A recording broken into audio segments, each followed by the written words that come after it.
Assalamualaikum warahmatullahi wabarakatuh. Apa kabar kawan-kawan Ki Hajar? Kita harus belajar. Perkenalkan, nama saya Nur Hamzah. Perkenalkan, nama saya Abdi Faklan. Perkenalkan, saya Faza Muhammad Afwi. Kami dari Gen Ki Hajar Sumbar 0300230 SMA Negeri 9 Padang. Dari 4 pilihan tema, penanggulangan bencana menjadi bagian yang menarik bagi kami. Kenapa? Setiap terjadinya hujan di daerah kami dengan intensitas yang cukup tinggi dan dalam jangka waktu yang cukup lama, itu pasti akan terjadi banjir di beberapa lokasi, termasuk di sekolah kami. Banjir menggenangi sebagian wilayah Kota Padang, terpantau dari data BPBD Kota Padang. Hujan bisa terjadi kapan saja, dan itu bisa menimbulkan perasaan was-was karena akan berpotensi terjadinya banjir. Seperti kasus yang terjadi di daerah sekolah kami dan sekitarnya, dapat kita lihat bahwa saat terjadi banjir, kita semua merasa was-was dengan alat elektronik dan barang-barang lainnya. Dan Ki Hajar di mana? Jika merasakan begitu gak? Nah, tujuan dari proyek kami kali ini adalah sebagai solusi dalam mengatasi perasaan was-was Gen Ki Hajar. Oleh karena itu, Gen Ki Hajar penasaran kan bagaimana cara kami mengatasinya? Stay tune ya. Oke. Terus banget tuh pembahasannya. Kenapa nggak bahas kita kesehatan ini tempat biasa kita di situ kan? Boleh. Nah, sama dia nih kemarin habis kita jam 5, sekolah kita di banjir. Oh, yang di ruang guru itu ya? Iya, benar. Kalau menurut gua sih karena lokasi tanah sekolah kita miring dan ruang guru itu posisinya rendah dari lapangan. Emang itu berpengaruh ya? Ya iyalah, karena kalau air berada di sebuah ketinggian pasti cepat menuju ke bawah.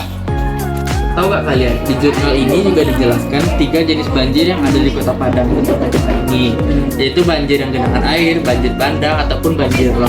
Di sekolah kita itu termasuk ke banjir genangan air yang rata-rata disebabkan oleh intensitas hujan yang cukup tinggi dan durasinya yang cukup lama.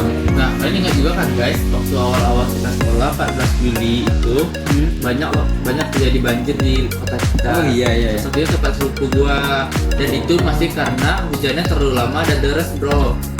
Ribet juga ya kalau banjir udah terjadi, apalagi kalau kita sedang di luar, pasti was-was. Gimana ya cara supaya barang-barang kita aman saat terjadi banjir? Kalau Abdi sih butuh alat kayak peringatan banjir, soalnya Abdi sendiri di rumah. Ya benar banget, kayak kejadian di ruang guru kemarin, pasti butuh alat kayak gitu supaya ada peringatan langsung bisa bergegas menyelamatkan barang-barang. Gimana ya kalau kita buat alat peringatan banjir biar kita bisa lebih cepat mendapatkan informasi tentang banjir di daerah kita?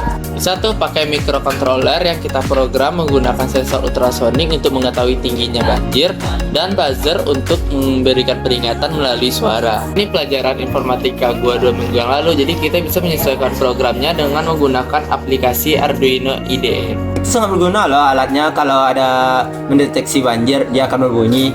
Abdi pun terbantu. Abdi segera memindahin alat-alat yang berada di bawah. Kalau misal ada barang elektronik yang nggak sempat dipindahin, bisa konslet nggak sih? Menurut gua tambah modul relay sih, Emang fungsinya apa? sebagai pemutus dan penghubung arus lokal dari alat elektronik.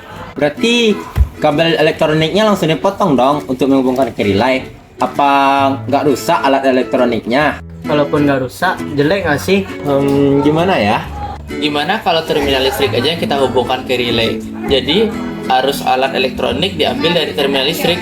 Lagian pun sekarang sudah banyak ruangan yang pakai terminal listrik. Contohnya saja ruang guru dan labor sekolah kita. Bagus juga tuh, jadi kabel alat elektroniknya nggak rusak dan tinggal colok aja ke terminal listriknya. Oh begitu ya? Tapi gue kepikiran sesuatu deh dengan materi gue minggu lalu, yaitu tentang IoT. IoT ini konektivitas dari alat atau modul yang berhubungan langsung dengan internet.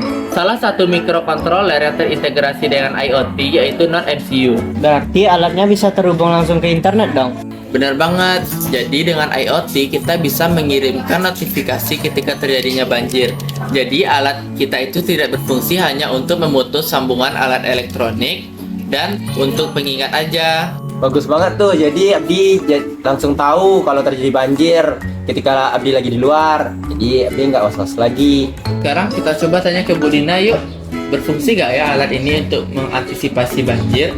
Soalnya kemarin aku juga lihat Bu Dina dari ruang Capsek itu buru-buru ke ruang guru untuk mengantisipasi banjir yang terjadi dadakan. Boleh, yuk ke ruang Bu Dina. Gas. Jadi gini, Bu.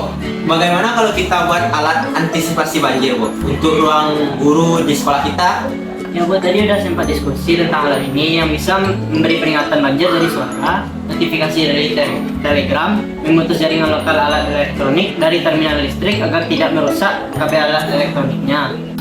Iya Bu, seperti yang disampaikan teman-teman tadi dan diskusi kami sebelumnya. Jadi alat ini menggunakan microcontroller not MCU yang sudah terintegrasi dengan IoT Bu. Lalu yang dihubungkan dengan modul sensor ultrasonik, buzzer, dan relay Bu. Gimana Bu? Ya, proyek seperti ini bagus untuk sekolah karena bisa membantu sekolah dalam siaga terhadap bencana banjir. Nah, kemudian wakil sarana juga bisa langsung mendapat informasi tentang banjir yang terjadi di sekolah kita. Kemudian ini juga berhubungan dengan mata pelajaran yang Anda ambil ya? Iya. Benar, Bu. Gimana kalau kita kasih nama alatnya Tajir, Bu? Teknologi antisipasi banjir. Keren nama alatnya. Alat ini juga bisa bermanfaat untuk masyarakat umum dalam mengantisipasi terjadinya banjir dan bisa juga mengurangi perasaan was-was dari masyarakat terhadap dampak yang ditimbulkan oleh banjir. Gini Ki Hajar, setelah berdiskusi dengan tim dan guru pembimbing kami, yuk langsung saja kita buat prototipenya.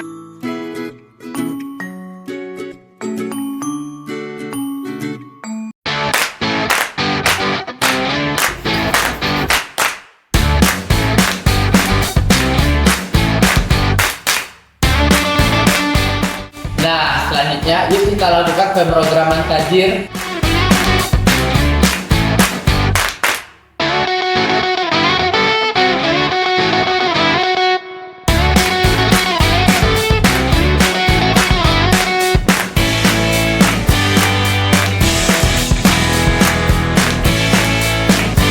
Nah, gini aja.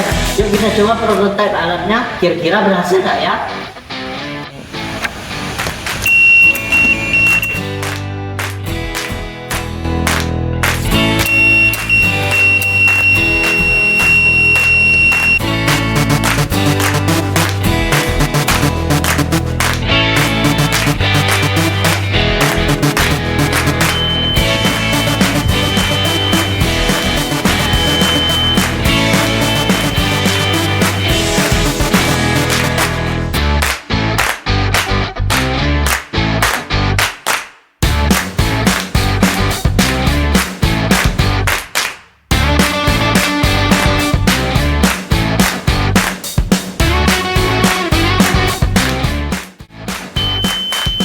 Prototipe kita berhasil. Kita juga bisa mematikan bunyinya. Nah, ketika teman-teman sebelum berada di lokasi, teman-teman sudah mendapatkan notifikasi ketinggian air yang sudah terjadi. Teman-teman bisa memantau nih walaupun dari luar, dan jika air sudah mencapai batasnya, alat elektronik teman-teman secara otomatis langsung mati. Yuk, besok kita langsung coba ke ruang guru kemarin. Yuk.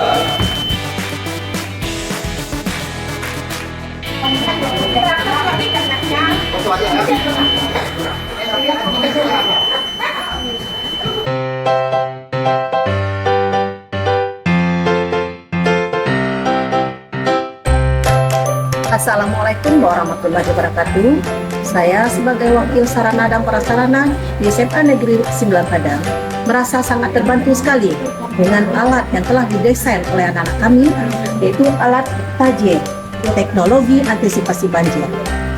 Alat ini sangat membantu kami karena alat ini dapat mendeteksi apabila ada banjir di sekolah kami. Cara kerja alat ini adalah apabila ada banjir, dia langsung akan berbunyi alarm. Kemudian lampu akan mati, alat instrumen kami akan mati. Tetapi apabila tidak ada banjir, alat instrumen kami tetap berjalan seperti biasa. Di samping itu, notifikasi akan langsung ditampilkan pada HP. Nah, di notifikasi ini akan kita ketahui kalau telah terjadi banjir di sekolah kami. Nah, kami merasa sangat terbantu sehingga apabila ada banjir, kami bisa mengkondisikan sekolah kami dan kami bisa memberitahu kepada tugas yang ada di sekolah apabila kami berada di rumah masing-masing. Terima kasih.